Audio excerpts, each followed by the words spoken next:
बिस्मिल्लाहिर्रहमानिर्रहीम। In this video we will discuss how to approach the patient of oral ulcer. ठीक है, oral ulcer के patient को हम कैसे अप्रोच कर सकते हैं। ओरल अल्सर को आप एफ्थस अल्सर भी बोलते हो। A patient with presenting complain of the painful oral cavity, अगर तो पेशेंट को बताते हैं आपको कि उसके मुंह में बहुत शदीद दर्द है। ठीक है, irritation of the salty spicy food. ठीक है, ओके, क्योंकि मुझे मैं कुछ भी स्पाइसी खा लूँ तो मेरे मुंह में इवन कि वो पानी भी नहीं पी पा रहा, कुछ खा नहीं रहा, उसके मुंह में इतने ज़्यादा एक जख्म बने हुए हैं। और उसकी प्रीवियस हिस्ट्री होगी, प्रीवियस हिस्ट्री हो सकती है, अगर उसने फीवर की हिस्ट्री हो या फिर उसने स्ट्रेस लिया हो। हम क्या करेंगे, उसको एग्जामिन करेंगे। जब आप एग्जामिन करोगे तो राउंड सोर वन और मल्टीपल, मतलब उसकी पूरे ऑयल कैविटी के अंदर राउंडेड सोर बिल्कुल गोल गोल से जख्म होंगे, जो एक भी हो सकते हैं, इससे ज़्यादा भी हो सकते हैं। ठीक है, इसके अलावा जो स्किन होगी अराउंड द स्किन म्यूकस, वो सारी इन्फ्लेम होगी। अब इसमें इसके डेंजर साइन क्या होते हैं। अगर तो एक पेशेंट आपके पास आए, एजिड है, उसकी एज जो है वो ज़्यादा है, ब्लैक इरेगुलर मार्जिन मिल रहे हैं आपको, और उसको डायबिटीज़ की वजह से रिकरेंट एपिसोड्स हो रही हैं। इसके अलावा वो पैन जो एडिक्ट भी है, अब आप इसको कैसे मैनेज करोगे। फर्स्ट ऑफ ऑल हमने इसको देखना है कि स्टेप वन हम उसको क्या कोई भी एंटीबायोटिक देंगे। ठीक हो गया, फ्लैजेल देंगे, प्रोफाइलेक्सिस फॉर द एनारोब, क्योंकि आपको पता है कि जो एनारोब्स बैक्टीरियाज होते हैं वो आपकी ओरल कैविटी में बहुत ज़्यादा होते हैं। ठीक है, तो it's prophylaxis for the anaerobe. Step two में आप स्टेप टू देखिए, स्टेप टू के अंदर आपने उसे कोई ना कोई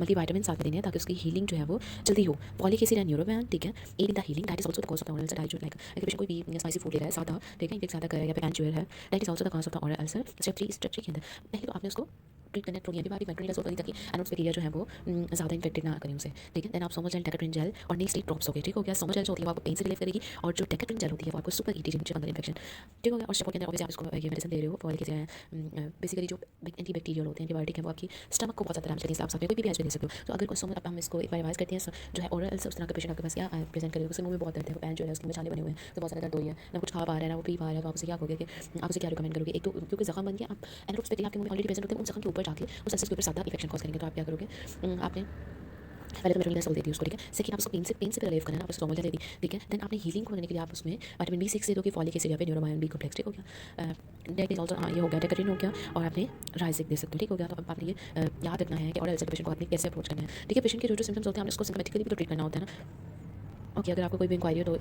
you can ask me in the comment section, I will reply you soon. अल्लाह हाफिज़।